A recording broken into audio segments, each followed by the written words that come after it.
Morning everyone, Keith here. Let's talk about crying. It's such a small thing, isn't it? A few tears, a trembling lip, a moment where the mask slips and the world finally sees the hurt we've been carrying in silence. And yet so many people are terrified of it. We live in a world that tells people to stay strong, to man up, to keep it together. As if strength is measured by how much pain we can bury. As if surviving means becoming emotionally numb. But here's the truth. Crying isn't a weakness. Crying is a release. Crying is honesty. Crying is your mind and body saying, I cannot carry this alone anymore.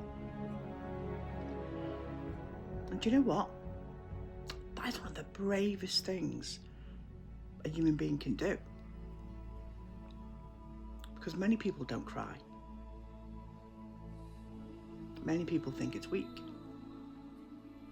But the real truth is they cry because they're being strong for far too long. As a mental health nurse, I've seen this countless times. People holding trauma inside for years, holding grief inside, holding fear and shame, heartbreak, loneliness, all locked behind a smile. Then one day the tears come. And with those tears often comes something powerful. Relief. And science actually backs this up. When we cry emotionally, our bodies release stress hormones, like cortisol. Crying can activate the parasympathetic nervous system, the part of the response for the rest, calming, and emotional recovery. That's why after a deep cry, people often feel exhausted but lighter, like pressure's finally escaped the system. Your body was never designed to carry emotional pain endlessly without release. Think about that for a moment. Even the human nervous system understands the importance of emotional expression more than society sometimes does. Tears are not a design flaw. They're a part of healing. Studies also show emotional crying can release oxytocin and endorphins, chemicals linked to comfort and emotional regulation. It's a simple language. Sometimes crying literally helps soothe the brain and body. That lump in your throat, that tightness in your chest, that feeling like you're drowning emotionally.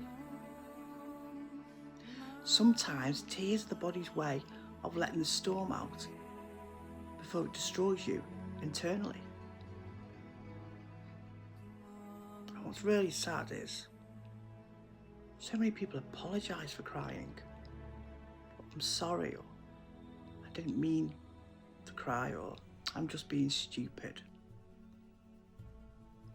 No. You're being human. A person who feels deeply is not broken. A person who cries is not failing.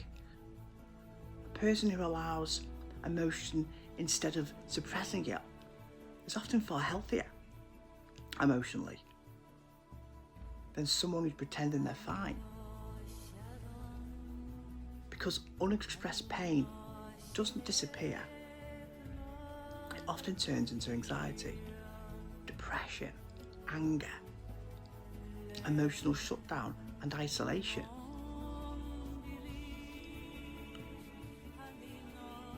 The tears we refuse to release often leak out in other ways. And this matters in relationships too.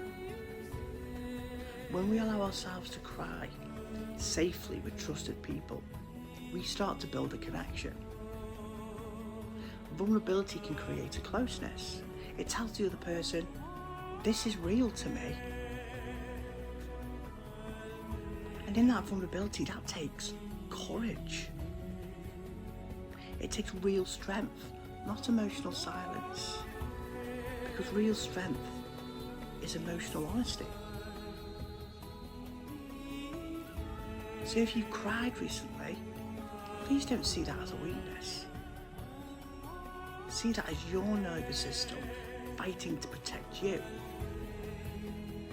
See it as your heart trying to heal. See it as proof that despite everything life has thrown at you, you still feel. And in a world that can sometimes make people cold and numb and disconnected, that ability may be the one of the most beautiful strengths of all. So cry if you need to. Talk if you need to. Release what's hurt instead of punishing yourself for being human. Because healing does not always sound like laughter. Sometimes healing sounds like the tears hitting the floor, while a person finally allows themselves to let go. So, today, if you're feeling emotional and you're fighting it, let go. Allow yourself to cry. Allow yourself to feel that release. Thank you for listening. I'm Keith. I'm a mental health nurse, and if this can help you or anyone else today who you think it might help, please share this out. Thanks.